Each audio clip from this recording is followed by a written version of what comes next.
And as a matter of fact, I'm always joking with my husband, who's my first reader, and he's been leaping in and helping me more and more with the marketing and the advertising and all that kind of stuff. And I said, I really want to do alien horror. And he's like, no, that's not your brand, is it? And I'm like, well, it could be. They could have some Mexican food, I could throw in some community, and there could be aliens. So, I would like to try.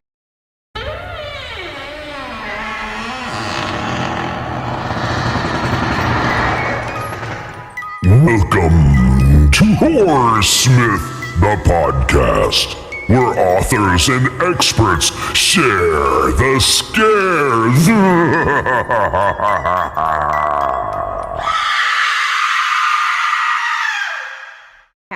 Where we take authors and experts to share the scares.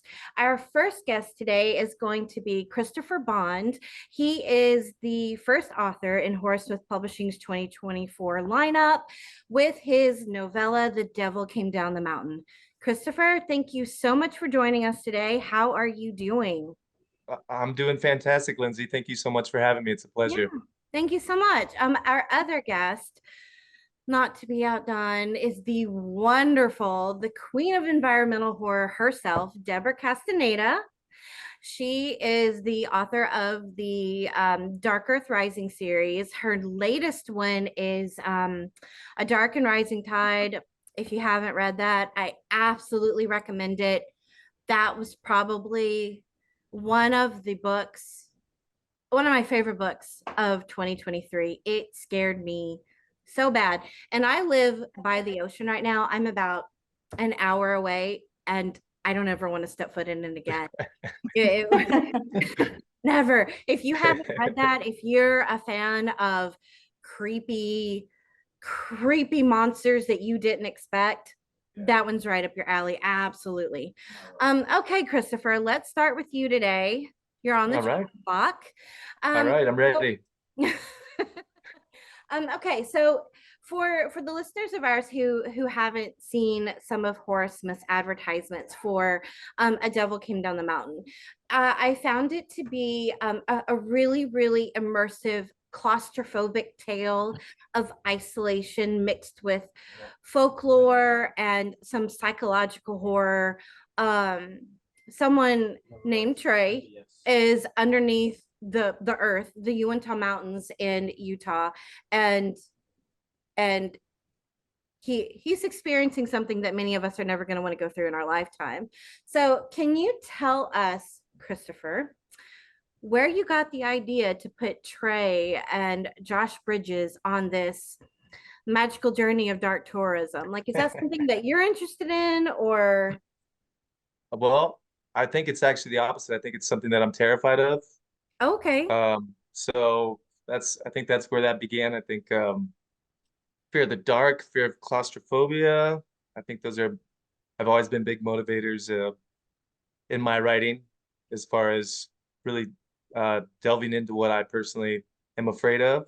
And the story kind of just evolved from thinking about putting myself in the position of camping up in the mountains.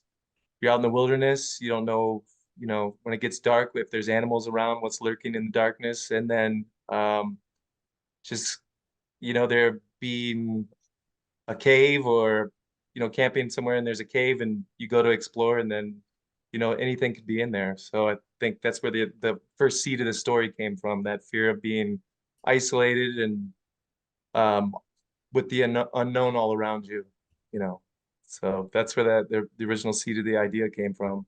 You go to explore the cave and you don't come out, right? Yes, absolutely. Terrifying.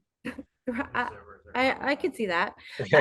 So when you finish your works, like is this the second one that you've published so far, or? This is the very first. This is my debut novella. Okay. The other biggest one that I've had before was a novelette, so it was quite a bit shorter. This novella. So this was the first one where I have one other novel where it became a trunk novel. That was my beginner novel. I'm proud that I finished it, but nobody's ever going to see it ever again. Why not? It's horrible. I've tried to go back and those. yeah, I've tried to go back and edit it, but was kind of just getting all these years of ideas out, and I'm glad they're done with. They have a stake in their heart. They've been buried in the coffin, and nobody's going to see it ever again. But this was my first official one that I completed and was happy with. So Okay. So when you finish these works, like you said that the trunk novel was, just the conglomeration of years and years and years of pent up writing, but now you're actually producing, and now you're actually putting these books out for readers to see and to read and to be immersed in your worlds. Do you have any rituals that you have that you're developing now? Like once you finish a novel, do you set back and do something specific? Do you have a certain drink or a certain snack or oh, I do reach for the whiskey as soon as the project's done. I do reach for that celebratory glass. Uh, so I've only been writing for about 3 years. uh-huh. And I think when I first started, I was very self-conscious about putting it out there, but also letting even, my loved ones getting a glimpse at it. I was very protective at first. And my wife eventually became my first reader anytime I had a story done. She was the one that read it, but I used to only let her read it after I made a second pass, after I edited it.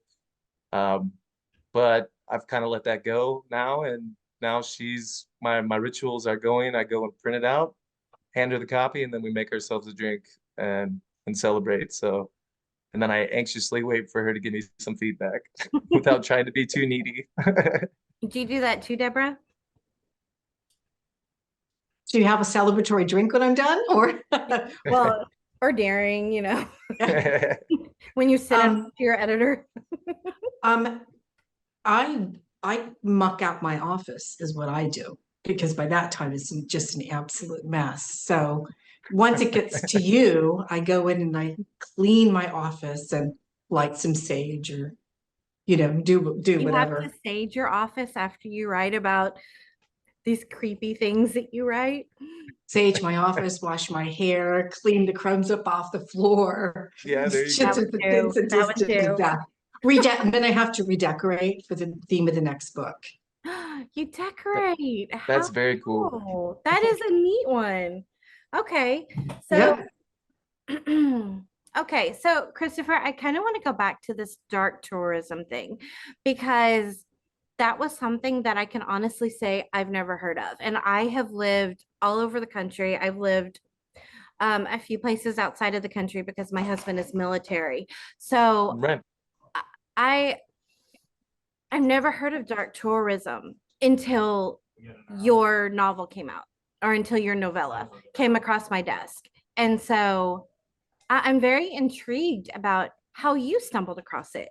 Like, is this something that you're like, oh man, I don't ever want to go in that cave, but you still kind of looked it up and you found out about it, or Yeah. Well, so I guess I've known about dark tourism for a while without knowing what the name for it was. Mhm.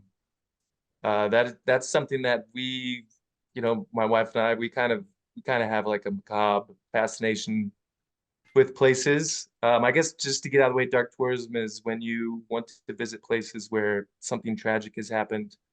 Um, places where dark places in our history have occurred, and you want to kind of just go and see where it happens, soak it in a little bit. And I guess in we take a lot of road trips, and we've stayed in Salem a couple times. We've gone and visited the Lizzie Borden house in Massachusetts, or the Boston Massacre, and places like that, or even old creepy graveyards in other cities, just to kind of get a feel for the local flavor. And I didn't realize there was a term for that until maybe a few years ago. There was a series on Netflix that was 2 seasons long called Dark Tourist, and it followed a guy who goes all over the world, and he went um, into the nuclear zone in Japan. Oh wow, He's been okay. Alcatraz, just tons of places like that. And that's when I kind of connected those dots and realized that that was something also that I was been mildly interested in. Nothing nearly as serious as Josh and The Devil Came Down the Mountain. Nothing quite like that. But yeah, I've always been kind of fascinated by that part of our history. Wow, okay. Yeah. I saw Deborah write down the name of that Netflix. I did. Yeah, it's very good. That It was sounds- only Dark two. Tourist, right? Okay. Yeah, That Dark sounds Tours. It good. was only 2 seasons. I don't think it got picked up again, but it was very, very interesting. Oh, The best cool. ones Yeah. never are. Okay, so here's kind of a strange question, but I thought it was really interesting. And I'm kind of anticipating your answer to this. I want to see if I'm right. If you Uh-oh. could be any of the characters that you've written so far, Mm. would you be and why? Well, that is tough because most of my characters end up in very terrible situations. But that makes it more Um, interesting. yeah, a lot of them do not survive, so I don't Leap know of if I'd faith. want to pick one of them. But I would say I have a story. I have a short story. It'll be coming out later this year. Um, but it follows a man named Al and his wife Betty. They're an elderly couple. They're living in the ruins of a bombed out city. Um, and they're sensing that their time is near the end, and they're going to try to travel across the wasteland and brave all these dangers to go see their son one last time. So I think if I would have to pick, I'd have to pick Al because the relationship between Betty and Al I just found to be very sweet and loving. And, if you've ever had anybody who's been really supportive in your life, you know what a big thing that is and how hard that is to replace. And, it was one of my first stories where I really felt emotionally connected to the characters. So I think I have to pick Al, old man Al. But I think he's in his 80s. He doesn't get around so well, but his wife loves him, and I think that's a beautiful thing. So, That kind and of, they may or may not end up in a horrific situation. So, oh no. yeah, I've come to expect that from you by now. yeah, that's right. So you mentioned the importance of having someone supportive in your life and how a lot of us base our motivations and our drive and our determination and also that relief and that thankfulness once we're done with these novels, we base that on and we share that with the people closest to us. And I think it's very, very important. um you know, every author always gets on podcasts and they always thank the readers, and we love our readers. They make us who we are and allow us to do what we can do. But at the same time, I think it's really, really important that we do show the people in our lives who support us when we're banging our heads on the desk and trying to fill the plot holes and screaming in the middle of the night because we can't figure out how to make these two chapters mesh. Like, I think it's really important to kind of give a shout out to those people. So I do want to ask Absolutely. you, Christopher, who is the most supportive person in your life who has been absolutely there for you through every step of your writing career? Uh, Got to be my wife Emily. Um, I've been lucky. I have a really supportive family. I have a handful of friends I've had for over 20 years that have always been there for me as well. My dad, my sisters, everybody's always been there for me. But when it comes to always having that rock that's always there for me through thick and thin, who's always been there from the beginning for my writing, is definitely my wife. That's awesome. She's seen, like I said, she's to the point now she gets to see my writing, warts and all, first draft, print it off, no worries about errors or anything. She always gives me great advice and great support. And maybe if it's not one of my better stories, she'll still uh, give me some of the silver lining good notes for me. So yeah, uh, definitely my wife. It's awesome. And you dedicated The Devil Came Down the Mountain to her, right? Correct. Mhm. Yes. Okay. That's Oh. awesome. Yeah. So you were talking about your family and your dad and your siblings and stuff. And that always kind of makes me think back to my own children and whether or not they're ever going to follow in their mother's footsteps and be an editor or something like that. And my oldest daughter, when she was Oh, I don't know. She was probably about 4 or 5. Her biggest goal in life was to be a pizza delivery driver. And I thought, that's so funny. And I've kind of compared her then to her now, and she has aspirations now to be a graphic designer, and she wants to do book covers, and she wants to do all of these things and be involved in my business. And so it kind of got me thinking, like, not all writers wanted to be writers when they were children. Maybe some of them did, but not all of them. So, Right. Christopher, when you were little Christopher Bond, what did you want to be when you grew up? Mm, that's a good question. I think I've always been a reader, so I think wanting to write has always been somewhere in the Mm-hmm. back of my head. But because I was a reader, I was also always influenced by what I read, and I went through a period when I was young where I was very much convinced that I was going to be living out in the woods by myself, no parents. I was going to be hunting for my own food. I was going to be foraging. I was going to be building shelters. And this is when I'm like 10 or 12 because I'd read books like The Boxcar Children and Hatchet and My Side of the Mountain. And I was just convinced that I was never a Boy Scout or anything. Um, but I always thought that that's where I was going to end up. I was just going to be a mountain man. I'm in Colorado now, so I guess it kind of happened. Um, It's close. Yeah. yeah, I do wear plaid lumberjack outfits on occasion. So, but it never quite came to fruition. I'm scared of killing things and not really good with like fishing or anything, so I don't think it's gonna work out. Not good with mountain lions. No, no, no. No. That's funny. Okay. That's so funny.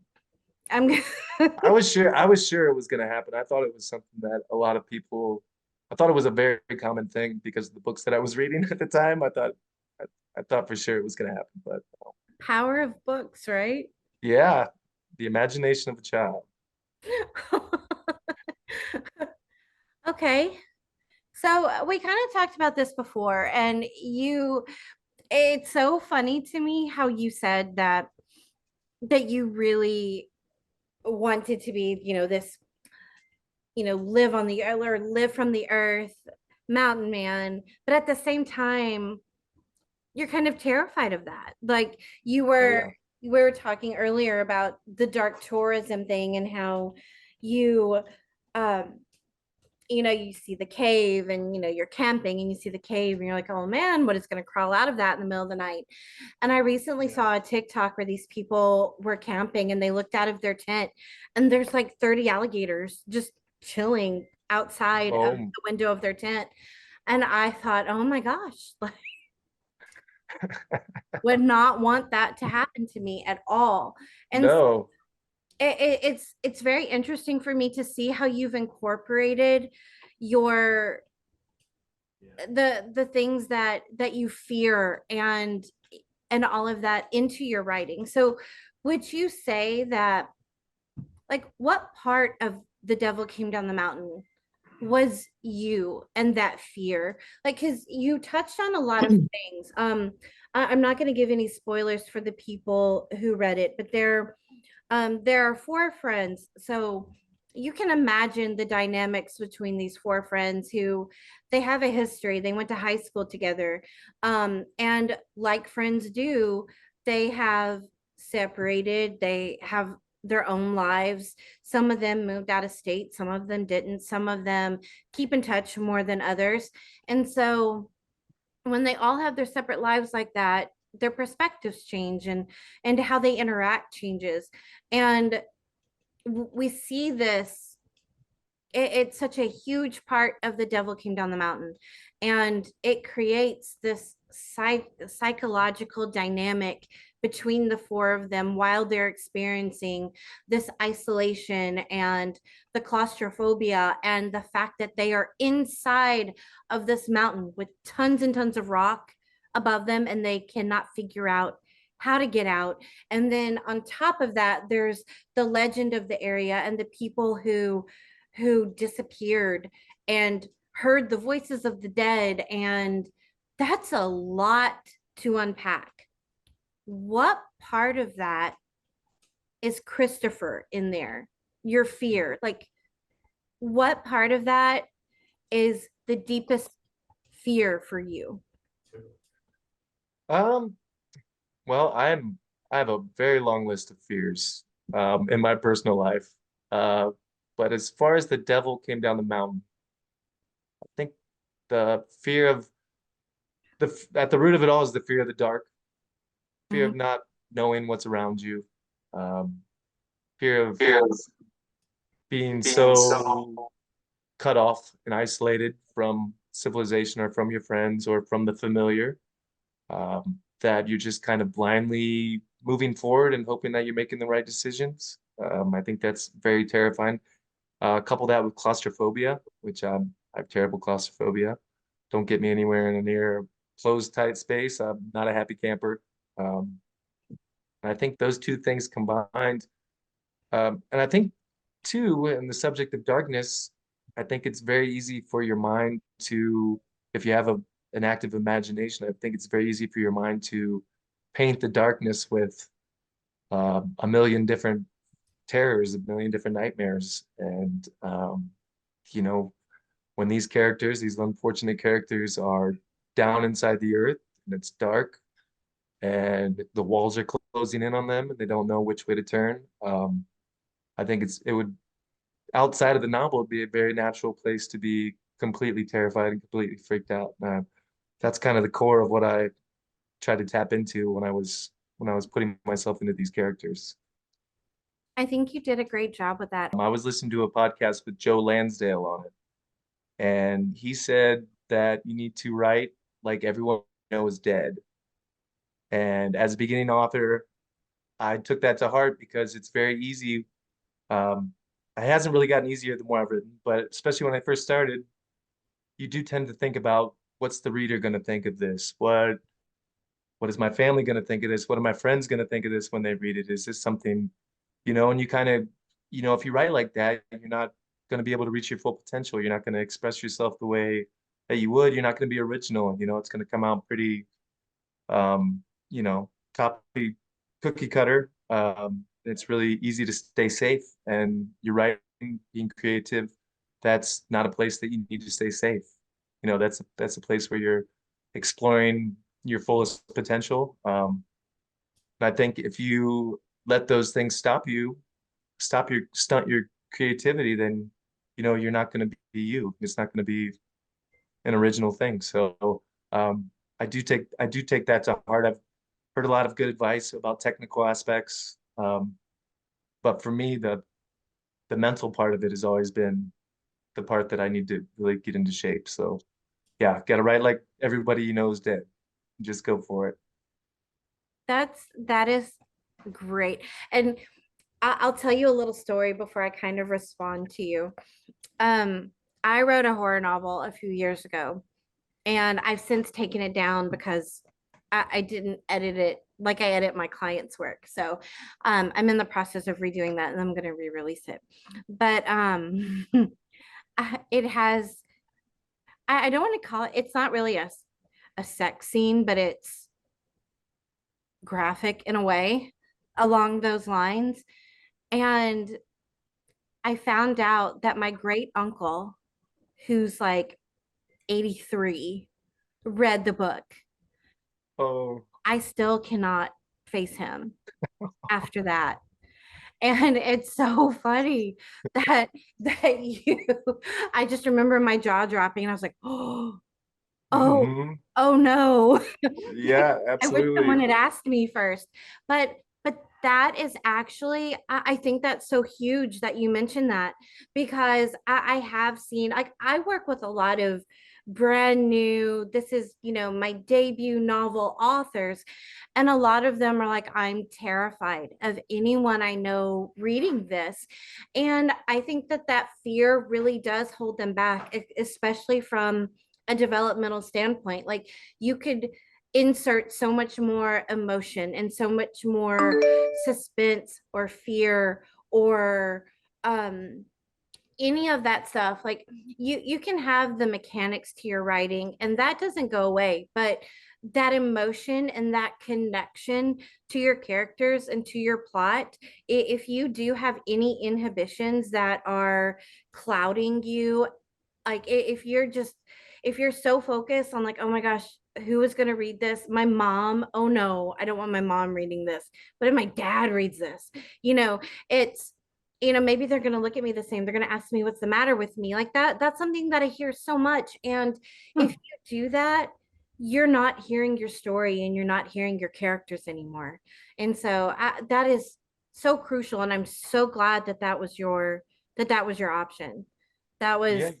that was great. Thank you so much. Yeah, of course. Well, you're to put something out there, whether it's reading or writing or painting or making music or something, you're making yourself vulnerable. You're opening yourself up to ridicule and to judgment, and not even just to from your people, but from the whole world.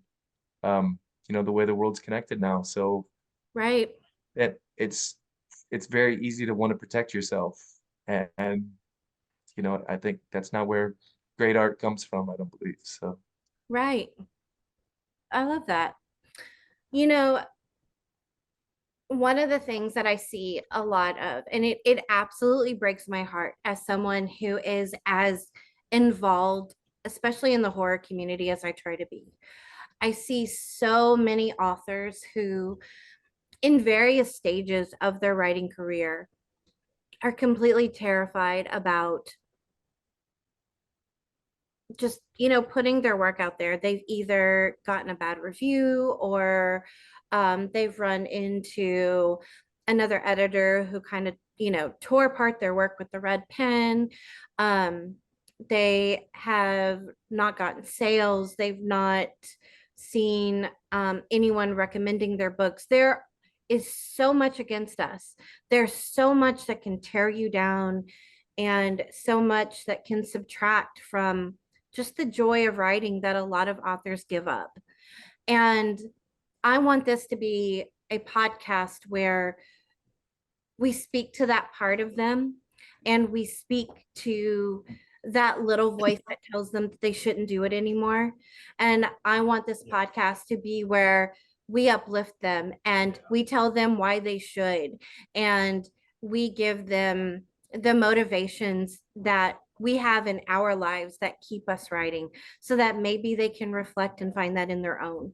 So I would like for you to tell me what motivates you, what keeps you going, even when it's hard, even when you struggle, even when you aren't seeing the traction that you want. What motivates you to still put your work out there, to keep submitting, to keep doing everything that you're doing? Besides being a masochist, uh, it's I, I think a big part of it is I don't feel like I really have a choice. I came into writing late in my life. It was something, like I said earlier, it was in the back of my head for a long time.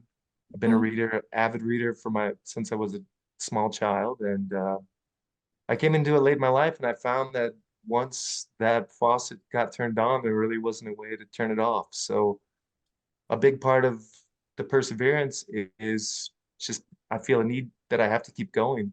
But when things really do go wrong, or when there are these, you get the bad review, you get 15 rejections in a row, which has happened. I think the thing that keeps me going is finding joy and commiseration with other authors, their successes, knowing that it is possible. Nothing motivates me more than listening to a writer talk about their success, talk about their small wins, and it's not New York Times bestselling author. I just sold 50 million copies. It's, hey, I just got an acceptance from an indie pub that I've really been trying to get into for a long time. That motivates me. That helps lift my spirits. And I'm so thankful that the world is connected the way it is now, because I don't really have too many writers that I know in real life, in my personal life, but I've been able to make a network of friends and fellow writers that are in the same boat as me. And you know, if one of us has a win, we all celebrate. If one of us has a loss, it's, you know, you reach out and you say, "Hey, sorry, that sucks. I got one of those too. I got one of those rejections too. It's okay. We'll get the next one." You know, so Mhm. um, I think it's really easy in life to give up when things are going wrong. I think it does take a little bit of tenacity to kind of stick to it, but you know, if that's where you find your joy and that's where you find your catharsis, I think you just got to keep moving on, you know. I love that. You know, it's you mentioned how you have like a small network of writers that you're able to kind of bounce those rejections or the successes off of, and that you guys are you know, you're there for each other. And I think that that's so huge. And a lot of authors nowadays, I think that they kind of feel like we're all in a competition. Like if a reader buys one book, they can't buy the other. And so I I love hearing the stories where everyone's like coming together and it's we're cheering each other's successes, because someone can read your book today and go and pick up my book tomorrow, or Deborah's book, or you know, anyone else's book. And so none of us are in competition, and we're all in this together. Even the readers, like the more motivated the authors are and the more excited and supported you guys feel, the easier it's going to be for you guys to kind of, you know, put out these great works. And one of the people that I have found in this industry for the last couple of years actually has been Debra.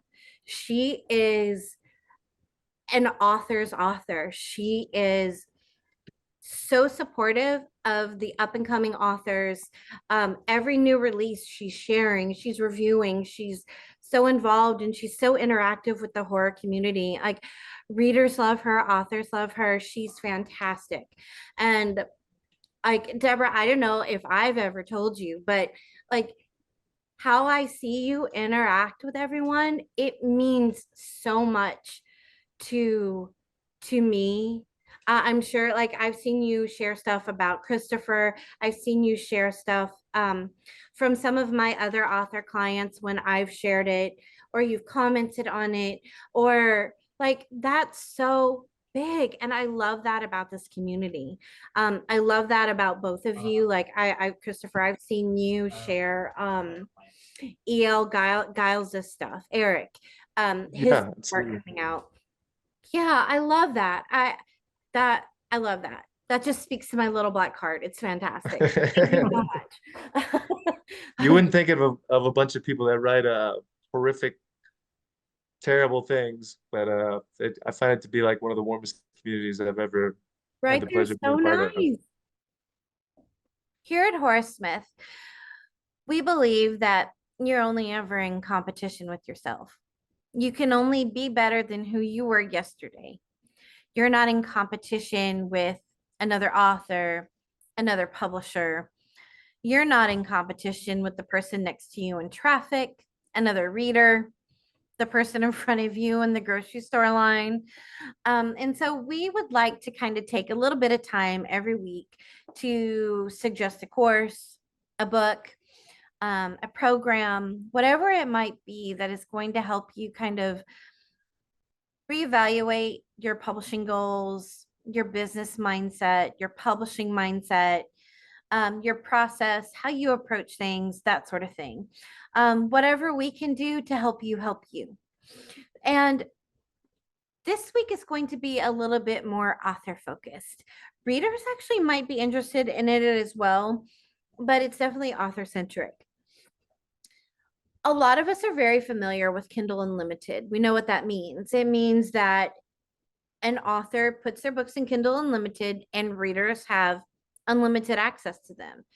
And in theory, that's fantastic. But what it also comes with is an exclusivity clause. And this means that an author cannot take that ebook and put it anywhere that they want. They can't offer it to Barnes and Noble readers. They can't offer it to Kobo readers, to Radish readers. They can't put it on their direct website. They can't send you author copies of it, whatever it might be. You can't do it. And there have been a lot of instances lately where the Amazon algorithm bots have been surfing the internet and have found some of these authors' ebooks on pirating websites. Now, this is not something that the authors done themselves. This is something that scammers have done. Usually the books aren't even on the sites. It's just a scammer saying, hey, pay $1 and get all these free books. And it sounds great, but it's really just that scammer trying to get the reader's personal information. Sometimes the book's not even on the site. But Amazon doesn't know that. And Amazon doesn't look into whether or not the author chose to do that. They just see that that book is supposedly available somewhere else. And when they see that, they lock down that author's account. They do this by saying that the authors violated the exclusivity clause. And when that happens, it usually means that the 3 months worth of income that Amazon is behind in paying is held. The author may or may not see it. They may or may not get their account back.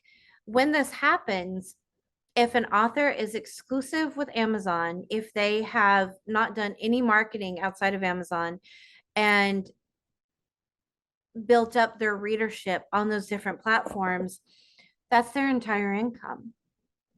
They have no recourse. They get to deal with the automated Amazon emails and hope and pray that they can get a hold of someone live, because when you lose access to your account, you also lose access to contact KDP, who would be a live person you could actually speak to about this. So it's quite disconcerting that this happens, and it's quite traumatizing for the authors that it happens to. And not only do we want to raise awareness for this, but we also want to let you know that you have options. I've seen some misinformation going around that if you are in a certain genre, if you have a certain publishing schedule, you have to do Amazon Unlimited, Kindle Unlimited, that any other way and you will not be successful. And I'm here to tell you that that's total crap. Don't listen to that. There are numerous traditional, indie, and self-publishing authors who are wide, who make as much as, if not more than, they ever did or could have with Kindle Unlimited. This is called publishing wide when you do this. And this just means you take advantage of other platforms like Barnes and Noble. Maybe you have a direct website set up, like Shopify or something else. Maybe you have a sales program integrated into your actual website. Google Play, Apple, Kobo, any of those are considered part of the wide platforms. None of these require that you be exclusive with them. Amazon is the only one who does that. You can still publish your ebooks on Amazon if you are wide. You just cannot be in Kindle Unlimited, but there are other subscription services available. Kobo is a subscription, I believe. So, there are options. There are other ways, or you can develop your own subscription. The options are limitless. Think outside the box. And so I wanted to raise awareness, not only of the fact that you can go wide, but to also kind of give you a couple of resources in case you want to look into it and decide if this is something that's for you. I will warn you ahead of time, it is 100% a different marketing strategy than what you're going to find with Amazon. You obviously aren't going to be as dependent on Amazon ads. It's going to be more Facebook ads, BookBub. BookBub is very good for the wide author, the feature deals and so forth. And then I've also seen some authors who are going direct to use Google ads. So there's a lot more avenues for you as well. Now, is a really, really great Facebook group called Wide for the Win. I would suggest going with that one first. It's got a lot of great information. There are some classes you can take, or you don't have to. There are some modules to look through, but they also have a book. I know it's backwards. I have no idea how to flip the screen. I apologize. It's called Wide for the Win. And it was the forward was written by Erin Wright. She is one of the people who helps with the Wide for the Win. One of the other, I forgot the other names of the people in there, but they're fantastic. I've gotten a lot of information from them. So definitely pick up this book. It talks about kind of how your mindset has to change, how your marketing strategies have to change, what platforms to look at, why those different platforms are good, how to optimize those platforms. Like you can use Ingram Spark or Draft to Digital, whichever one you prefer, for certain platforms. But if you do use that, like say for Barnes and Noble, you can't use Barnes and Noble's promotional opportunities. So you would have to publish directly through Barnes and Noble's press in order to get their promotional opportunities for your book, where you wouldn't have that with Ingram, but you'd want to be Ingram because so you could get this platform, be in the libraries and do all this. So it really lays all that out in a really, really understandable, easy to follow format. It also talks about like your availability, how to handle audiobooks, how to handle libraries, how like what this means for your rights, the different marketing opportunities that will be open to you. It's a really great book. Again, it's called Wide for the Win. It's the same name as the Facebook group. I highly, highly suggest checking it out. And you know, maybe you don't move all your books at once. Maybe you just take some of your older books and you start transitioning those to Wide, or maybe your next book that you publish, after you've already built up some publishing momentum, maybe you choose to have that book go Wide and all your others stay in Kindle Unlimited until you build up some traction Wide and start building up your readership base in that direction. But either way, I hope it helps. If you have any questions, I will try my best to help you. Feel more than free to comment below or to reach out to me via email or on Facebook. Again, Wide for the Win. I highly suggest it. I hope it helps. Have a good one. Debra. Oh. Uh-oh. Getting nervous. Okay, I'll start you off easy. I like it. Okay. Hi, Debra. Hello. How are you? Good. Okay. So for those of you who don't know, Debra Castaneda is the author of the Dark Earth Rising series, The Monsters of the Chavez Ravine. Did I pronounce that correctly? That's repeating. Mm-hmm. Okay. Yeah. I love those. And you know, I feel like those novels don't get as much attention as your Dark Earth Rising ones, but I think those are so much more who you are. You know, like it's so much about your family and your culture. And I saw so much of you when I was editing The Night Lady. Like that one was so stunning. And I just really wanted to give you first a shout out for that series. That was the one that you won the International Latino Book Award, right? Mm-hmm. Yeah. Yeah, that was amazing. And I'm so glad that they recognized you for that. Readers, if you have not read that series and you liked the Dark Earth Rising series, absolutely pick those up. They're stunning. So dun, dun, dun. You know, I've proclaimed you the queen of environmental horror. And I don't know if a lot of readers understand the part of your background that brought you to be, in that mindset and to be so drawn to um, the poor little otters and um the connected root systems and the copper mines and the different unethical ways that they're constructed to where they do hurt our environment. And then lately your last one was about ocean horror, and I know that you were going through something kind of similar in your own life, because you live in California and you guys are going through a lot of storms and stuff. And then now you're doing a mushroom horror.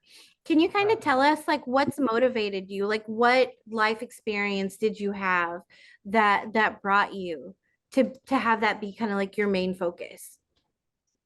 Um, well, probably because I have a background in news, and it always seemed that they're really good, meaty stories, or of an environmental nature. So, you would we hear about utilities companies, mining companies, new developments, and then there matters of flooding and fire, and it's all at that intersection of the environment and human activity that always really especially interested me. And so the last place I worked was in a newsroom in the Central Coast here.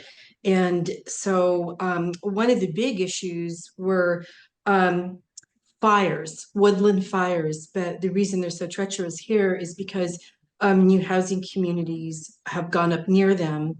And I was talking to a fire official one day, and he said, "Well, that's the woo-wee for you." And I said, "What's the woo-wee?" And he goes, "It's the woodland urban interface."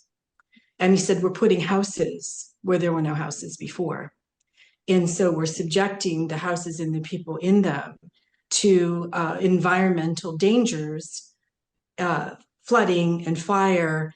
And it puts these people at risk, but it also puts other people at risk, the firefighters and the rescue teams going in to get them." And so that, as housing becomes more difficult to find, the further people push out for affordable housing. And this is how they find themselves in these kind of unique situations. And so in housing, I was always really interested in me. So sort of all those things have come together along with weird tidbits of information. So, for example, we kayak the Elkhorn Slough in Moss Landing regularly, and my daughter one of these days is texting me doing that, "Mom, Mom, Mom," and then she starts sending me these articles about otters. And I don't want to do a big spoiler for the Devil's Shallows, but otters aren't what we think they are. They're actually quite vicious creatures. And so, to have an otter suddenly come up on your kayak and his little head pops up, that was actually very alarming. And so I started imagining, well, what if they weren't just otters? So I am the biggest scaredy cat, which is funny that I write horror. And thank you, grandmother, because I had this lovely grandmother my parents would dump me off with every weekend, this poor woman. And the only way she could kind of keep me in East Los Angeles off of Whittier Boulevard, out of the alley and away from all the, the guys back there, was, if you don't stop that, the cuckoo's going to go get you. Or it was the Llorona. I mean, I had multiple supernatural threats coming at me from all sides. And if it wasn't Grandma Chata, it was Grandma Kika. I mean, and I was going to hell, and all these things were going to happen. And so, I see monsters when there are no monsters. So, if there's the woods, there's a monster in there. If there's the water, there's a monster in there. I see monsters and cryptids and the kukui and the Llorona, you name it, I see it. And I have a very big startle complex. So I think that all of these things come together. Wow, that's amazing. One of my favorite things about you as a writer is kind of how, like right now, the horror industry is kind of shifting, and something called cozy horror is becoming a thing. And we have cozy mystery, obviously that's been around for a really long time, but with the rise of extreme horror and everything, we've kind of needed something to term the horror that scared us without going into those avenues. And so I've kind of seen this subgenre change for you, and I've kind of seen you really embrace it and run with it. And I kind of wanted to kind of ask you, do you think, like, you've done the folklore and the legends and the different environmental things and the ghost and the cryptids. Do you think that there is a subgenre of horror that is underrepresented right now, that not a lot of people write within it or about it? And do you think you ever would? Would you be that person? I could be wrong though, but it's something I'm always searching for, and I don't find a lot of it. And that is alien or sci-fi horror. And I think a lot of it is just subsumed into sci-fi, and sci-fi has horror elements to it. Right. So I think this is the reason I'm so excited about the work of S.A. Barnes. Is it S.A. Barnes who wrote Dead Silence, which I loved. And she has another one coming out called Ghost Station. I really enjoyed her book, and I'm really looking forward to the next one. But I'd love to see a little bit more of that. Now, it could be that it's there and I just haven't been able to find it. And as a matter of fact, I'm always joking with my husband, who's my first reader, and he's been leaping in and helping me more and more with the marketing and the advertising and all that kind of stuff. And I said, I really want to do alien horror. And he's like, no, that's not your brand, is it? And I'm like, well, it could be. They could have some Mexican food, I could throw in some community, and there could be aliens. So, I would like to try that. The one thing that it would not have would be poopy. So sorry, I'm gonna have, like, there's some books out there that have defecation and a lot of retching. Do you notice a lot of retching in movies? We can't get away. Like somebody gets upset and they're crying and then suddenly they're vomiting. It's like, stop, and unless you've taken a toxin or some bad food. No. That's why I stop. In a podcast say poopy. Okay. Get over this. You were great. You were great. Sorry about that. No poopy. We just got that. We just got that. No, I know it's a thing. It's like, and sometimes I'll just go, I'm reading and I'll go, uh-oh. And my husband goes, not poopy again. And I'm like, yeah. Got to page 32. It was there. That's great. Oh man. Christopher, I'm trying to think. I don't feel like you have poopy in yours. I tend to stick away from poopy. Yeah. Thank you. We get some bad words, but I can take all the bad words in the world, but that, please put that on the content warnings. Hey, if it's got poopy, that's extreme horror. That's where I'm at. It's a hard line in the sand. Okay, Debra, I'll ask you the same question I asked Christopher. When you finish these novels of yours, I'm kind of there for you, not so much in a proactive sense, but more just in a cheerleader sense when you first start them, because you reach out to me to get on my editing schedule, and so I know that there's a book coming. But like, when you finish them, do you have any sort of, like, what do you do when you finish a book? Like, you sage and you clean up, but do you have anything else that you do? Do you and your husband celebrate? What do you do? Usually try and take a couple of days off to clear my head. But then I immediately, because I self-publish, I have to switch over and put my marketing hat on. Mm-hmm. And what does that look like? Like, Hmm? what does that look like for you? Like you are a great marketer. Like you, Well, I don't know about that. It doesn't feel like that, but but you really are. Like when you compare yourself to some of the other self-publishing authors out there, like you have all of these reviews and you have a lot of people who are very proactive in supporting you and in sharing your work. And it does speak a lot toward your writing itself, but I think it also speaks a lot to how you put yourself out there in the community. And so, like, when you do put on that marketing hat, what does that look like for you? Like, what do you do? What have you found that works? And what have you found that you kind of feel like it's really, really tedious and maybe it doesn't work, but you do it anyway just in case, you know? you know what? I actually enjoy all of it, and so that helps. But I have to say that it didn't start off feeling comfortable for me. It was highly uncomfortable for me to reach out to the people who maybe read my first book and ask them would you be interested in reading the second? It just felt so ucky and kind of creepy, and I just didn't like it. And then I was very surprised to get a positive response, and sure, and very welcoming. So I've become more accustomed, just more comfortable doing it with every book.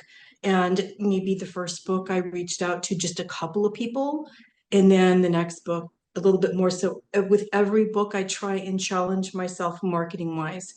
What is a new lever that I can pull? What can I do a little bit differently? So I went to Book Sirens and I post my advanced copies there. I was terrified to participate, even though I'd been lurking on the Books of Horror site as a reader and but I was hesitant as an author to engage. I was scared to put my book out there to solicit ARCs to see if anybody would be interested.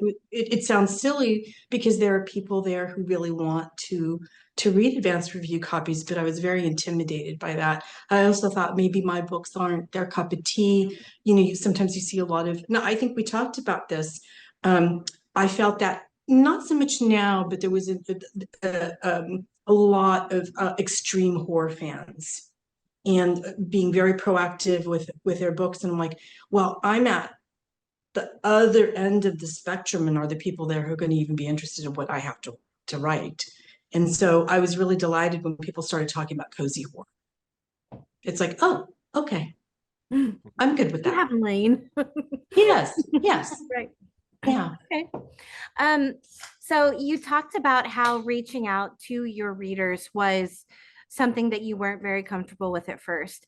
But what interactions have you had with your readers that have maybe been the most touching for you? The ones that really, really stick out with you? Because like I know that we, again, we praise our readers and we really value them, but which ones have really, really made an impact on you? The readers who will say they liked one book and then want to read the others. That is just, that's just every author's dream, and it makes me so happy.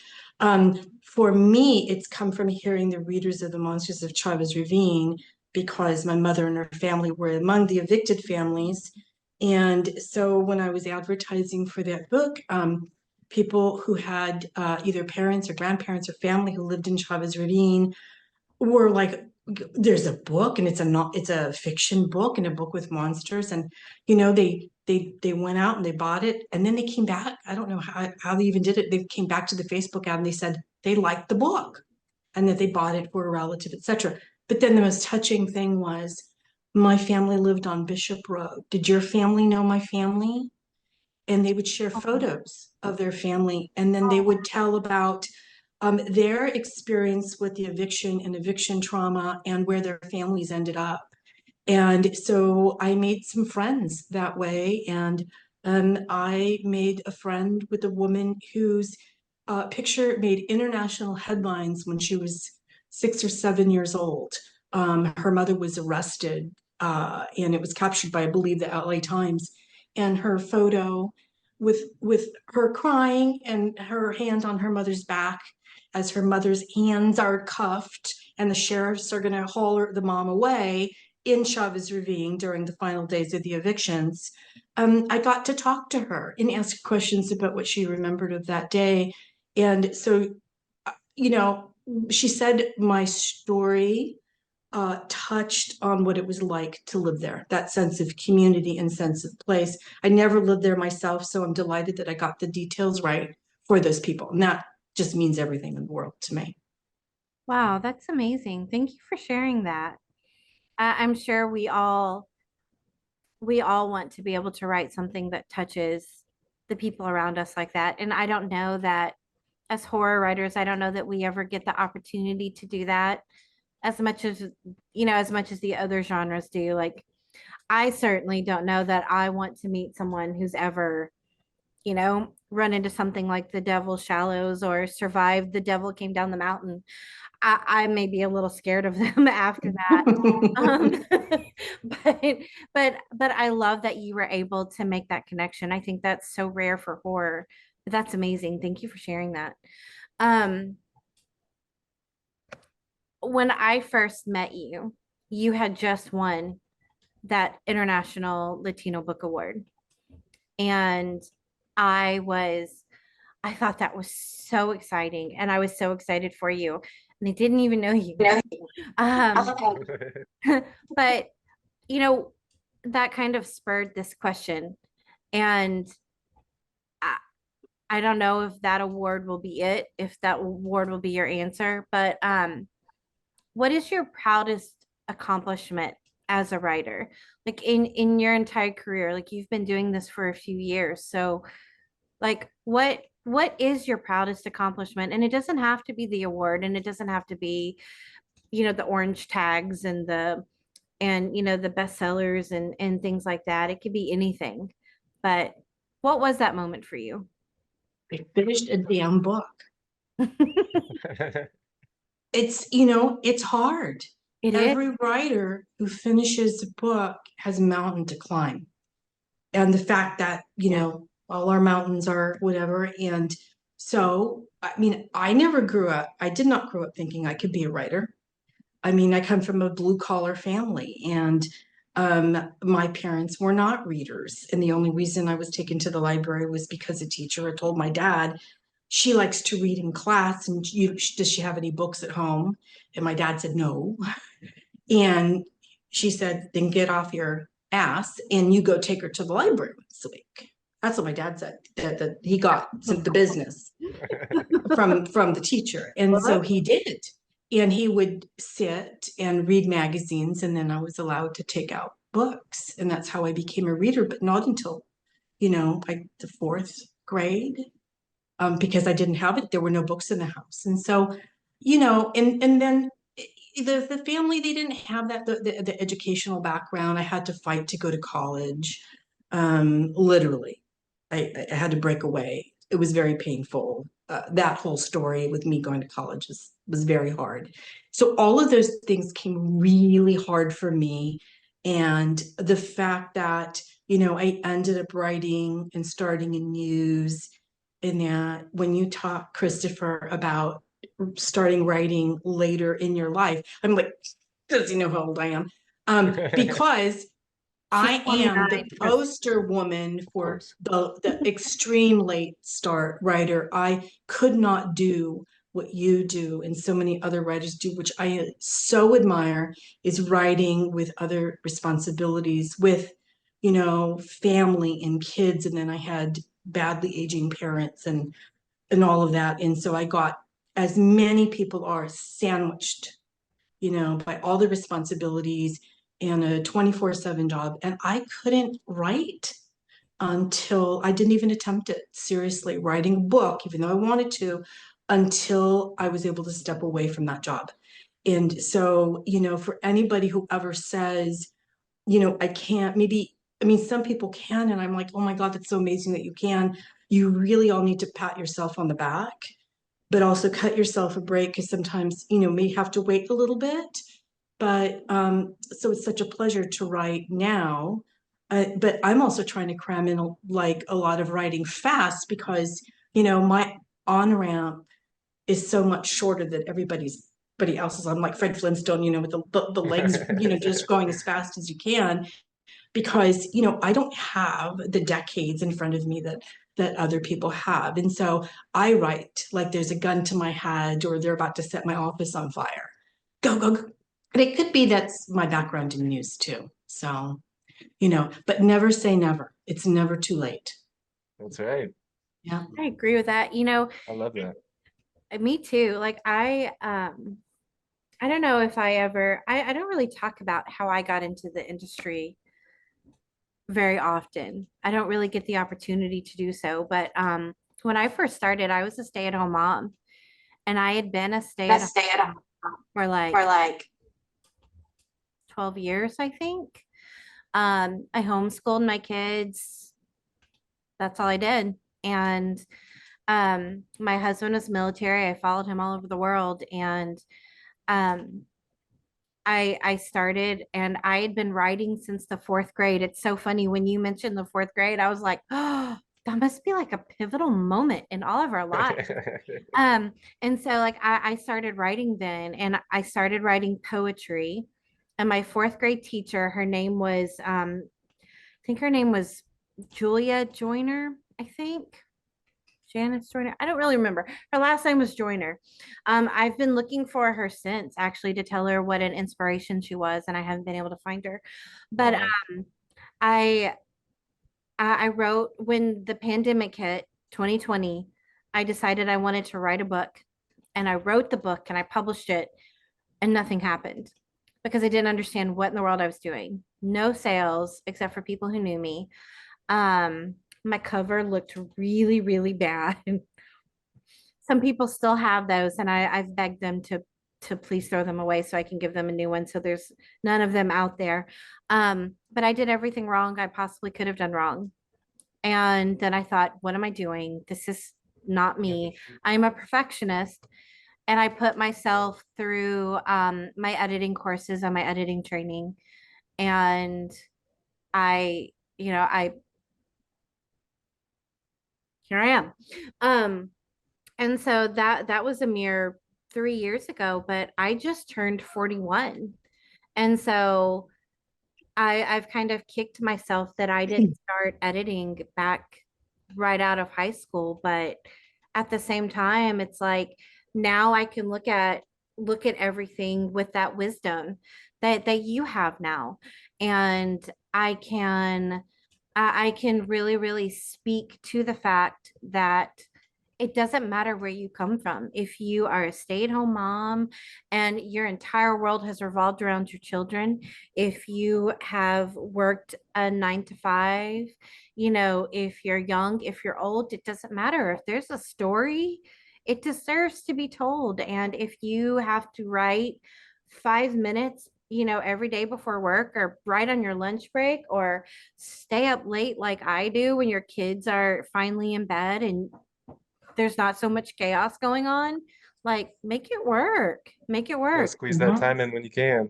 Anytime. Like I know, I don't know if you guys have ever tried it, but there's a lot of diction software now. There's like Dragon and I don't know of a lot of them. But I know that there's like Word has the option too where you can talk into it and it'll type for you. I'm sure someone's come up with a cell phone app now, but those are options too. We don't ever discuss this very much though. I know some people are like, that's not writing, but it is. Don't let anyone be a naysayer. That's the gatekeepers. None of that. We don't do that. I cannot get this little Ring camera to stay lit. You guys are gonna have to deal with me in the dark. Ooh. Me too. Mine's been constantly changing since we started, so it's fine. Yeah, you got blinded. Mine blinded me. I bought this. It's so funny. I've really gotten into TikTok, and then everyone's like, oh, market on TikTok, market on TikTok. It's the new thing. And right. I hate it. I hate it. I've run into a lot of really fantastic reviewers and a lot of great readers. And I blame you, Christopher, because Oh, you're the first author of 2024. And I'm like, oh, I need to promote his stuff. And so I've really been promoting it on TikTok. And the whole time I'm like, oh man, I hate you. But I really don't. It's just, that insecurity in myself that I've gone 40 something years without having to put myself in front of everyone. And now that I am, I'm like, oh, I want to be a shadow creature. I want to, it's hard. hiding. That's part of that vulnerability, right? It's part It of is.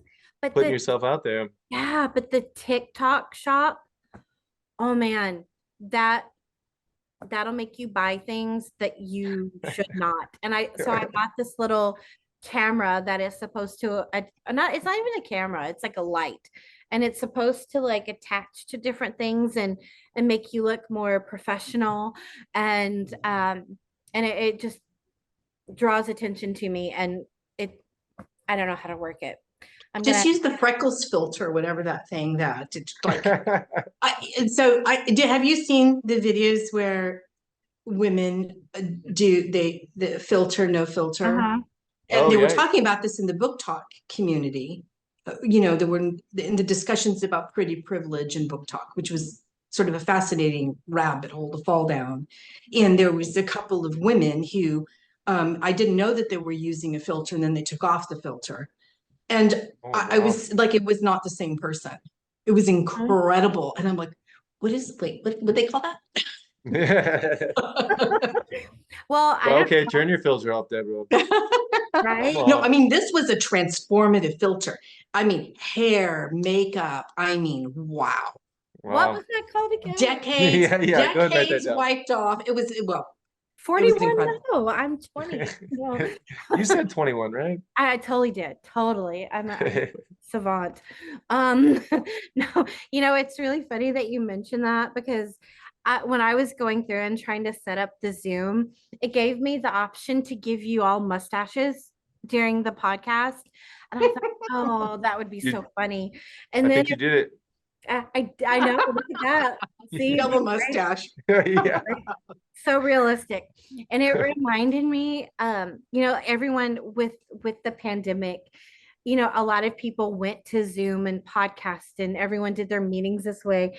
And I remember seeing so many bloopers where someone had somehow changed themselves into an animal and they couldn't figure out how to turn it off, and no one could take them seriously. That's so fun. Why do no reviewers do that? That'd be great. Let's do that. We need to normalize that instead. We should. But speaking, I have a hair in my mouth. I have a cat, and she likes to rub up on me. I call yeah, mine's all black though. I don't know where she is right now. Won't leave me alone. Yeah, everyone calls her the Void, because when I take pictures of her, she just looks like this black ball with eyes. So she's our Void. But her hair is everywhere. And kind of segueing off of our topic of pretending to kind of be who you're not, or using a filter to be someone else. I want to ask you the same question that I asked Chris, like, especially because you have a much wider library to choose from, out of all the characters that you've written. If you could be any character in any of your novels, who would you be and why? That's actually an easy one. I would pick Trini Duran from the Monsters of Chavez Ravine. What? That is not what I would say. Oh, okay. Because Trini doesn't care what other people think of her, and dismisses other people's opinions, and is very an intuitive person.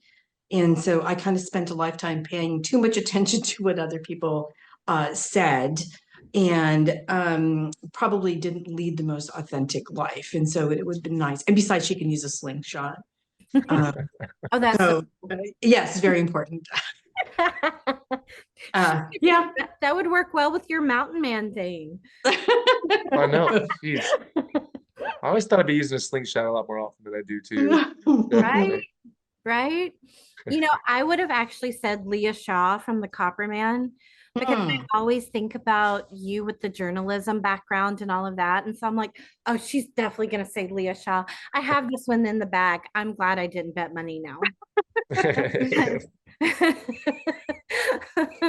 um, you mentioned something about how you are always having to clean up your office after you finish your novels and stuff, and you have to vacuum up the crumbs. What's your favorite snack? Okay, the favorite snack is not the most consumed snack. Okay. Just to be clear, so number one is chicharrones, which are pork rinds, and those Uh-huh. are very bad, and my digestive system can't take them anymore. And then flaming hot Cheetos, Those are and good. you know what a mess those make. Yes. So I don't. They're I mean, keyboard. I can't even remember the last time I've had either. So I do air pop popcorn with Parmesan. Okay. That sounds good. Sounds delicious. It Yes, sounds really good. yes. I've gotten into hummus lately. I don't like it, but I like the concept of it. It seems healthy and it seems refined. And I'm trying to talk myself into liking it more than I do, but I'm getting there. Hmm. I love a good hummus. Really? What brands, like what types would you recommend? Because I think I Well, tried garlic and it was really overpowering. so the ones that I've enjoyed, there's usually like a red pepper variant where they Mhm. put red peppers with it, spice it up a little. Because the hummus itself is pretty bland. Yeah. I Um, agree. The Trader sometimes Joe's spicy tomato hummus is good. yeah, exactly. And Mm. Yeah. then I think they make one too. There's a version where it has feta in it, feta cheese, Ooh. and some spices in it. Usually that one though I've only seen in Greek restaurants. Um, but yeah, you gotta even if you just throw a little kosher salt on top or something, Mhm. you gotta spice it up, add a little zing to Yeah. it. I will try that. I saw one, it was like a spicy pickle, and I was like, ooh, ooh, Oh, that might be That's good. interesting. yeah, Huh. Yeah. yeah. Anything pickle, I like it. Um, okay. So, we were talking kind of about how um where you're at age-wise.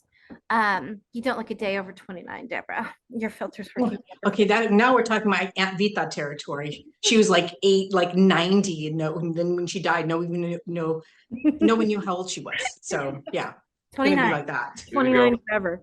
Um, if you could kind of go back to when you first started, or when you first started writing, which was yeah, I mean, as far as I know, it was a few years back because we've been working together for a while. Um, what is the advice you would have given yourself when you were first starting out that you think would have really helped your mindset, helped your progress, um, maybe moved you along faster, or made the road, like you talked about how each of us has our own mountain to climb, and Chris put his in his book, literally. But the rest of us are kind of trudging up ours still. And so what what advice would you give young Deborah, who's about to put out her first story, her first book, to something that may be applicable to you or to anyone else, to kind of make that mountain trek just a little bit easier? Okay. Well, first of all, I was very fortunate to have read Anne Lamott's Bird by Bird book, Writing Instructions in Life, and I really embraced the concept of the shitty first draft, and then just kind of bang it out as fast as you could and go back. But what I wish I would have known then are a couple of concepts. One is, or ideas, hacks. Right, as painful as it is, just take a half hour and try and bang out a summary of your book and know where you're going with the ending so that you don't kind of veer off way over here. And you don't have to be an outliner. You can be an outliner, you can be a pantser, but that's extremely helpful in avoiding unnecessary work or writing a bunch of stuff that isn't necessary. Now, this is something also reading a few more books on plot and structure. To understand what kind of structure that works best for you in your books. And it's different for everybody, but at least you're familiar with the structure, so that if you come across a problem in your book, you can begin to identify the problem and to fix it.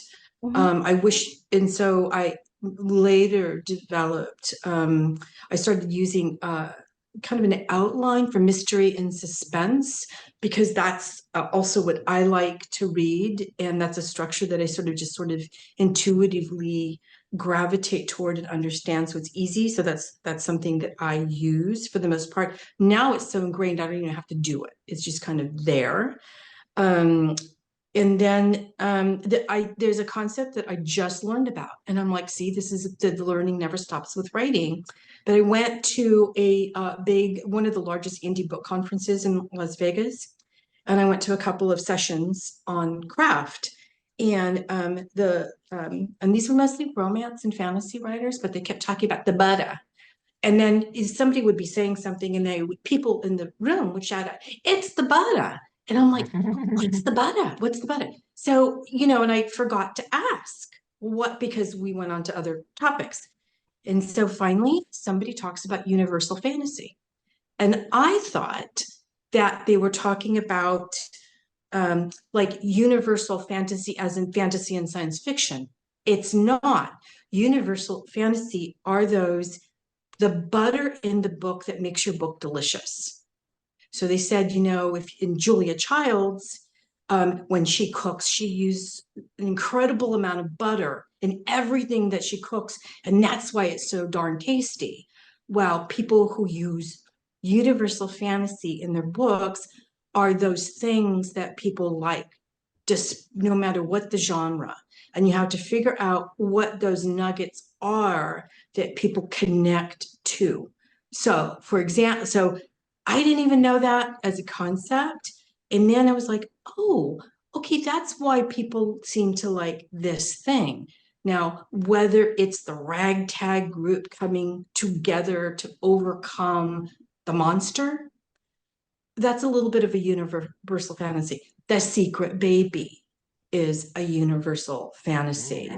The transformation of the shy retiring person to this badass is also a universal fantasy. And so there's universal fantasies, and they're not to be confused with tropes, but and they're across genre. And I'm like, oh, that's really cool. I didn't know about that. And it's something I wish that I would have known, so I would have been more conscious of it, to do more of it, to drop it in, because we all have choices to make as writers, right? I can do this, or I can do this.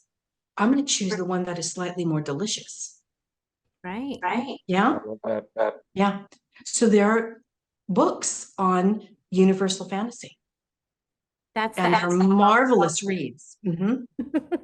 Very helpful. I think it's a comfort thing for readers. They know that you steadily provide that feeling that resonates with them. They're going to constantly keep coming back to you. And I really feel like you do that. Like I have, all of your books just seem to grow and grow and grow. And the more and more I'm in books of horror, and the more and more I've worked with you, I've seen more and more people bring your name up. And I think that's so huge, that you might have just given everybody the secret. And just to be clear, I mean, so Stephen King talked about, being able to just write and excavate a story. I don't have, the man's talent, and, he excavates something, and he's going to excavate something, and it's going to be this magnificent statue. And I would, mine would be rather a potato, right? So I would excavate a potato. So, we all have to find our efficiencies and go our own path, and what works for one does not work for another. So, but it is an interesting concept, at least to be aware of. It's like, why did this one thing work? It's like, oh, okay, now I get it. Mm-hmm. You know, you were talking too about the part before where you were just talking about, you know, just writing um and keeping the that it was okay for the first draft to be kind of a mess. That's actually something that for my book coaching clients usually is where I get to speak on it a lot more than just with my editing clients. But that's something that I think is huge. And I think that would help a lot of writers who struggle to get that first book down, is if they do writing sprints. I don't know if you do those or not, but it's where you get you set aside a certain amount of time. Some people can only do it for 15 minutes at a time because of their schedule. Others can do it for like 50 minutes out of an hour. But it's just where you don't focus on your wording, really. You don't focus on your spelling. You don't focus on your punctuation. You don't focus on constantly going back and rereading what you've written. You just accept the fact that you're going to get this story on paper, and you can go back through it once it's completely done, and then you can mold it how you need it to be. Mhm. Because it's still malleable. Then it's not like pottery. It's not going to dry out. I think that that's some really great advice, to just let authors know that, you know, everyone's got their own process, but if they're really, really struggling with getting that content out, it may just Mhm. help them break through that barrier if they can just let go of that first draft being anywhere close to a finished product, and just Mhm. turn on some rock music or whatever you like to listen to and just hammer it out. Mhm. And who cares I if it's agree. quality? Yeah, Yeah, Yeah. absolutely. just don't publish that. Just yes. Well, Don't do that. well, Deborah was bringing up Stephen King, and I know that in one of the things that I gleaned from his book on writing was the first draft you're telling yourself the story, and the second Oh, draft that's you're right. telling everybody else. So Mhm. that's one of my struggles too. I get in my head a lot when I'm writing the first draft. I'll finish a chapter and then I'll start the second. I'll wait a second. Do I really want that thing to happen in the first draft? And then the next thing it's been 3 days and you made it two chapters or whatever. They might Mhm. be two really good chapters by this point, but Mhm. the story isn't progressing it like you like. So I think that's a really good point that you make. Yeah, It's easy. You just got to get it out. You can edit it. You can always edit. You can't edit a blank page, you know. you're Yeah, right. true. Very true. True. Okay, here's another one, Deborah. Dun, dun, dun. What is something you struggle with in your writing, and how do you overcome it? That is easy. I suck at descriptions of nature, which is funny. Well, the five senses and descriptions of nature, which is funny for somebody who likes to write like eco horror. Huh? Like to me, the tree is green. That big rock over there, wow. So I allow myself to do that, and then out comes the thesaurus of nature, or the thesaurus natural places, or the senses. And it's a lot of time with me looking for inspiration in other words that describe the sounds of the forest. And then I have to think about all the times I've been in the forest, which is a fair bit because I've done a fair bit of camping and hiking, and taking walks and making notes. So there's a lot of that. Now, luckily, so people will say to me, can you write somebody said, could you write a mining story in, I think it was Michigan or someplace, because it was this really cool area and there was something spooky that happened and I was looking into it, I was really into it. And I'm like, unless I can go there, no, because I really need to get a sense of the place, not only how the people are and interact in the community, but also the physical environment, because I am not that talented to just be able to look at a YouTube and go, oh yeah, I can write about that. I actually, I've been to aspen groves. I've been to the parts of Wyoming. I live in this California, and so I feel like I'm a little bit limited that way, but that's okay. There's plenty of stories to do in areas I've lived in so many different places, but I have to work at it. I really do. I wouldn't have thought there would have been mining in Michigan. I've been in Michigan before. Well, maybe it was in Michigan. Maybe I'm mixing it up with it. Maybe it was in, oh, I don't know if could it was have been in Ohio. I can't remember exactly where it was, but anyway, yeah. That is something I have noticed about you. Like whenever I hear you talk about a new book that you're doing, I then start seeing your posts about how you go, like you recently went to like some kind of mushroom festival or something, didn't you? Yes, I went to a fungus fair. Yeah. Santa Cruz is really into fungus, and they've had a mushroom festival for 50 years. And there's Wow. also mushroom excursions or mushroom picking in the Santa Cruz Mountains and in the Big Sur Mountains as well. So, you know, there is, and also I've spent time, this book is located, so just the background for this story is I have some scientists who live down the hall from me, and they're lovely people. And she said, did you know you need to come visit us in Oregon? Because there's a giant, I think it's a honey fungus. It's the largest single organism. So forget the aspen forest, come and do this story about this overtaking of the fungus. And I'm like, oh, that's really cool. But this all, you know, that's kind of like basically, like, to me, it sounded like a lot of annihilation, Jeff Vandermeer's books. And so the trick was to write a fungal horror story where I wasn't gonna, you know, step on toe, you know, just do something that has already been done. So it required a lot of research into, you know, what other people have written. So and kind of do it in my way. And I didn't want anybody turning into zombies. Oh, like The So Last of Us. Isn't that what yeah. that Yes, Last of Us? Yes. Yeah. yeah, That's a good one. That that is a good one. when you first said the fungus, that was my first thought, and I was like, is she gonna make zombies?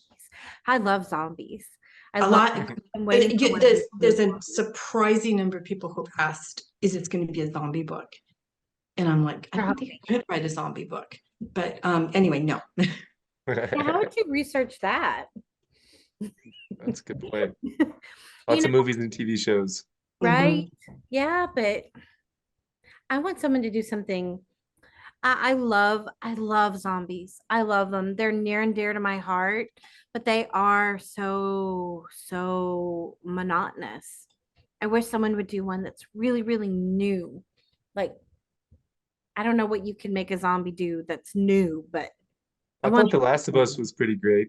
yeah, You know, that at least it breathed a little fresh air into the amazing. genre. Mm-hmm, You know, mm-hmm. Yeah, it really, really did. Like that, I did not, I didn't expect, I didn't expect where that one went. I've actually tried to play that game and I got stuck and I got really mad. I stopped. And then when I found out that there was a show, I watched it because I thought maybe this will tell me how to get around that. But it became so much more, and it definitely really, really brought out a new aspect of the zombie Mm-hmm. the zombie stuff. But I haven't seen that in a book. I will say, if you like zombie fiction, read Sylvester Barzey's books. Um, Planet Dead. He's got those, and then he's got some like offshoots. One of them is the Briggs Boys mixtape. That one I cackled. It was hilarious. It was the perfect balance between horror and comedy, and the character dynamic and the banter made that book. It was amazing. It's a really good one if you like zombie. what was the author's name? Sylvester Barzey. Barzey. Barzey. Barzey. Gotcha. He's great. He's really nice if you ever want to reach out to him. He's amazing. Okay. Now, here's one that's kind of interesting. I don't know where you could go with this one, but I'm interested to find out. What do you feel is the biggest misconception about being an author or having a writing career in general? And how would you like to correct it? Or what would you like for authors or readers to know? Hmm. Um, I think it's going to be different for like traditionally published authors and self-published authors. So I think that um, for self-published authors, people don't understand the amount of work that goes into it, from the craft um, all the way to the business, and how much there is to learn.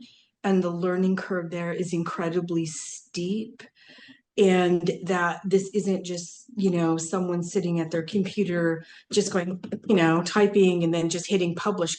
And that's the way sometimes people, I've heard them talk about self-publishing, Mhm. but that if one is going to take it seriously and try and be competitive, both with, small press, large press, is that, there has to be the attention to um, quality, and then also the business side of things. And so you're running, so it's a lot of wearing of different hats, and that your time spent is very important, that it isn't something that, oh, that's okay. What they're doing is just like this little side hustle. And maybe for some people it is, but that we're running a small business.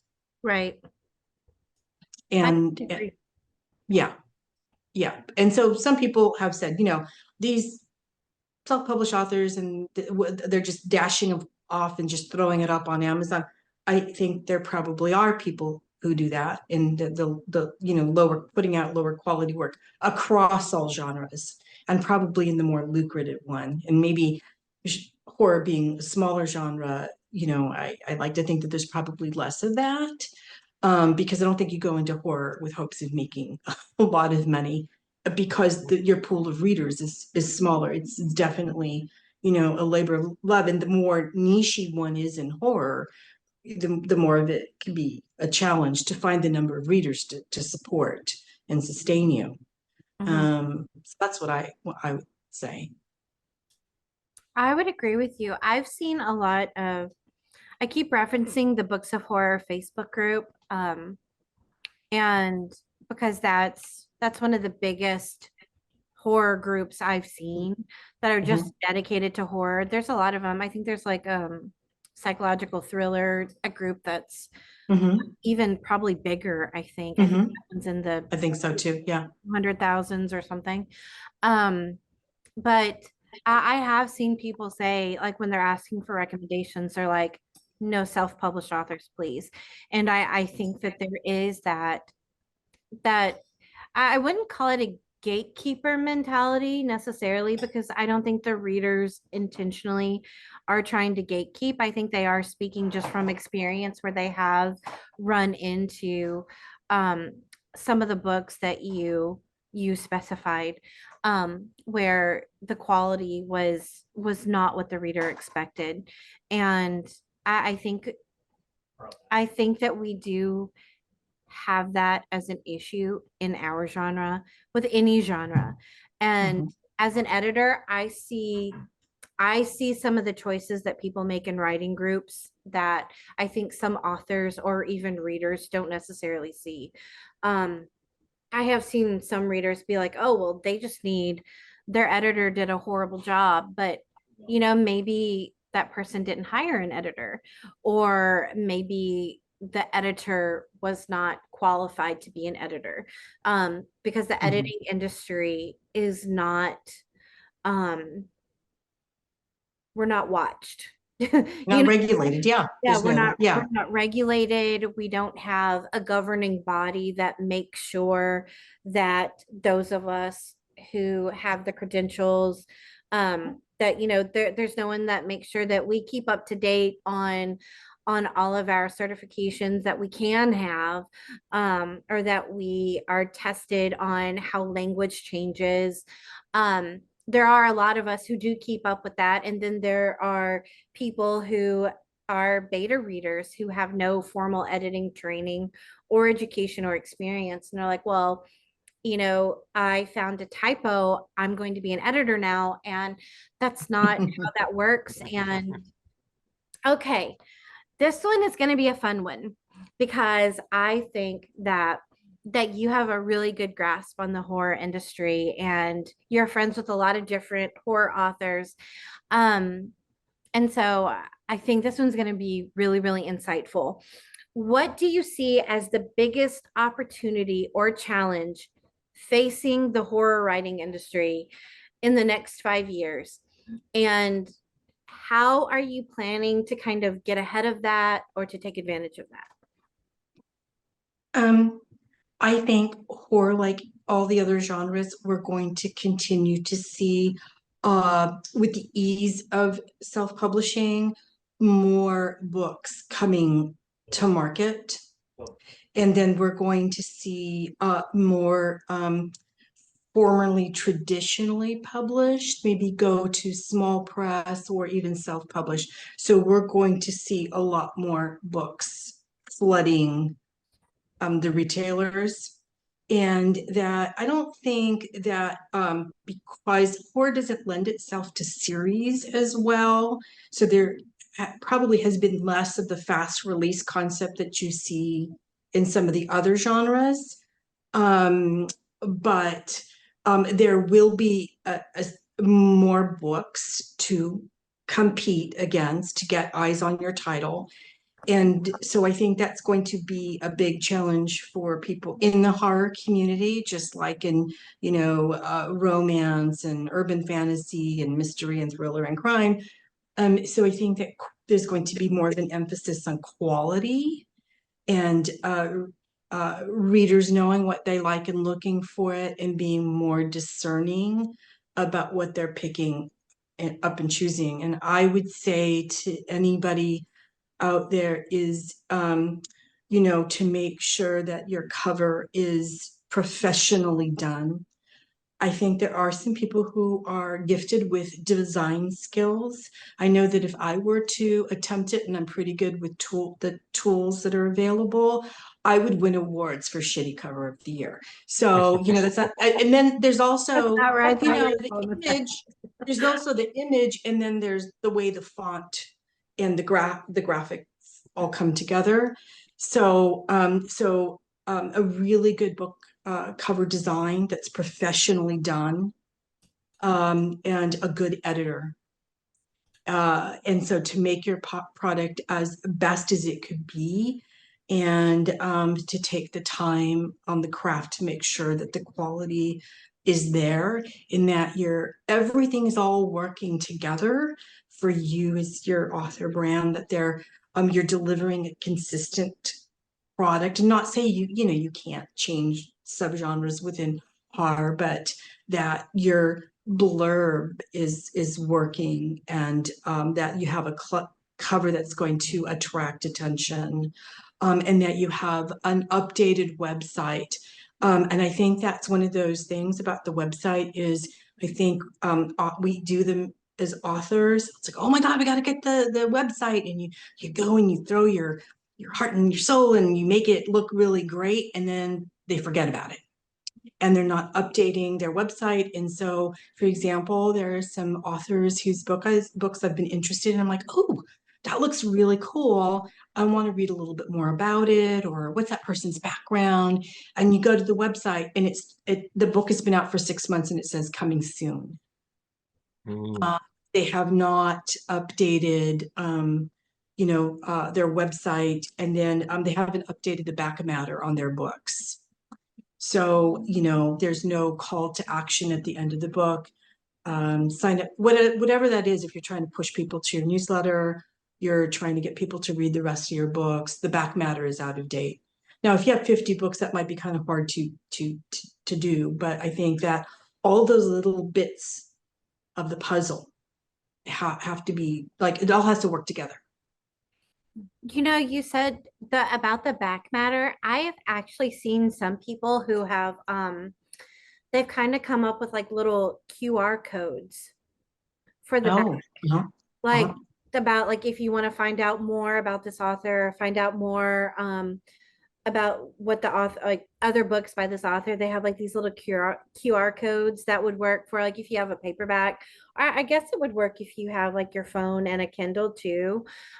Probably not if you're reading on your phone, but you know, just from that too, that will bring up something that's a little bit maybe like a website landing page or something like that.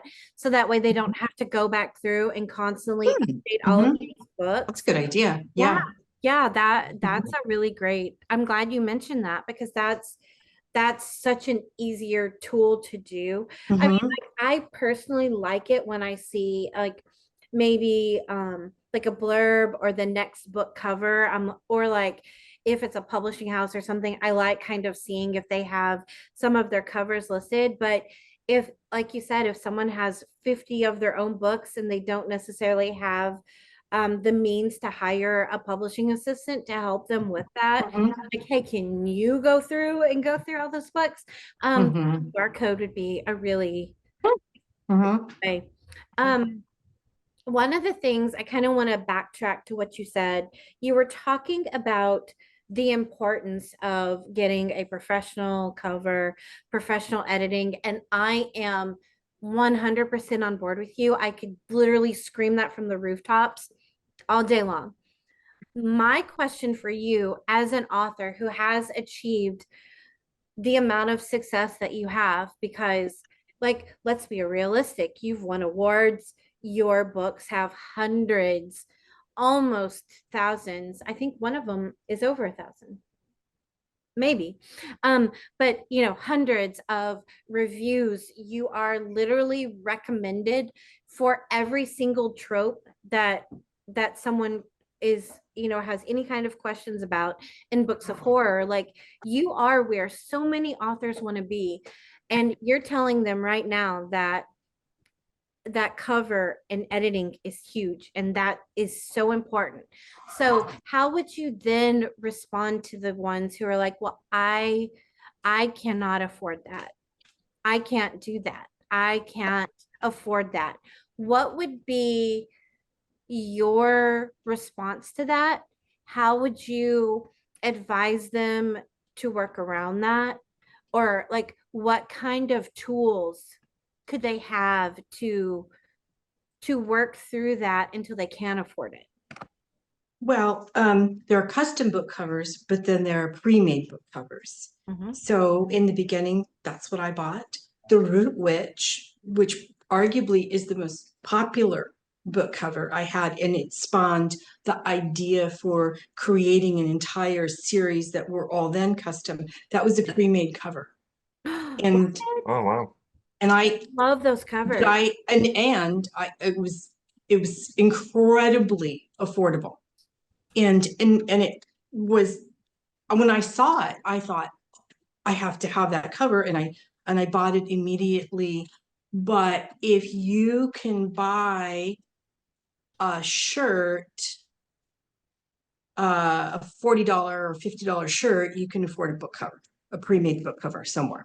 Mhm. So, you know, and I think that it's fair to say there are some costs that one should expect, and perhaps one needs to save up for it, or maybe change the publishing schedule to be able to afford those things.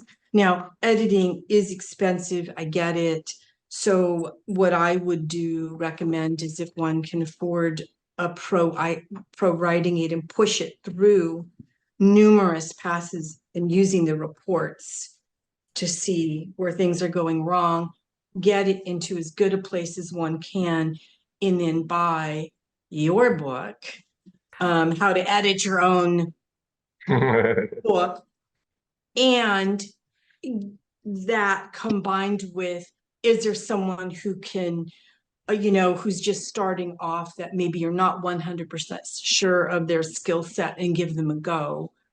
Maybe try and find someone on the upswing who's trying, maybe who hasn't finished a course yet, but is heading there. Ask for recommendations from other authors and say, I don't have a lot of money.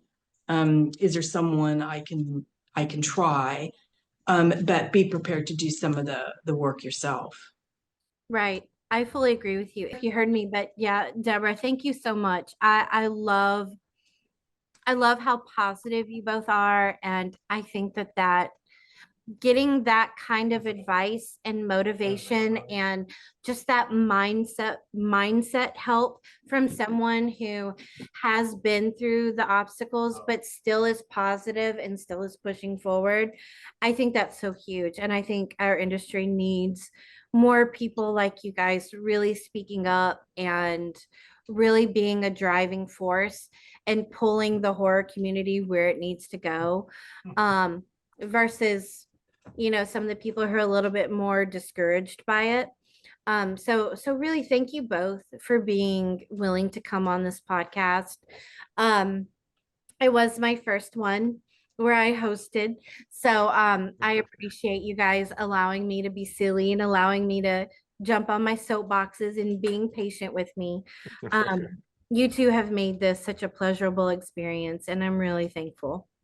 Well, thank you for having me. Yes. And Christopher, I'm really looking forward to your book now that I've heard more about it. It sounds really like my thing. Thank you so much, You'll love Lindsay, it. for having us, and thank you, Deborah, as well. I have the Copper Man. It's on my Kindle right now, so I just Thank my you. TBR pile is taller than my house, but Oh, yeah. I'm moving that right up to the top. So as soon as I finish the current one, I'm going to jump right in. So I can't wait. Well, congratulations on your new release. And I'm around if you ever want to talk. Hey, yeah, let's connect. Okay. Such a Thank you, pleasure. Lindsay. Time to close things out with our quick editing tip for the week. This week, we're going to be talking about redundancy. This can happen on the macro level, meaning your storyline, your narrative arc, chapter to chapter, paragraph to paragraph, or it can happen on the micro level, which is more your sentences, your syntax, or your word choice. Now, with your word choice, it's a little bit easier to identify. Most of the time, you're going to find this in directions. You're going to find this in body parts, something that describes a verb. It very, very commonly is attached to a verb. For instance, he kneeled down or he knelt down. For someone to kneel, they have to go down. For someone to crouch, they have to go down. For both of those, down is a part of the actual definition of that word. That means that you don't also have to have it as a modifier outside of that verb. It speaks for itself. The same thing can be said for raise. She raised her hand up. Raise, again, means for something to be elevated, for something to be lifted up. That was redundant. Lifted up. Yep. So, if it has it already in the definition of the word, you don't need to have an additional modifier with it. Likewise, body parts. I know that sounds really strange. Before you guys start making dirty jokes, let me explain. For someone to nod their head, a nod is an action that someone does with their head. Someone shrugs with their shoulders. A shrug is an act of a shoulder. So you don't need to say she shrugged her shoulders. He nodded his head. It's already in the definition of the word. You don't need to say it. Those are all micro level, fairly easy, and fairly easy to identify.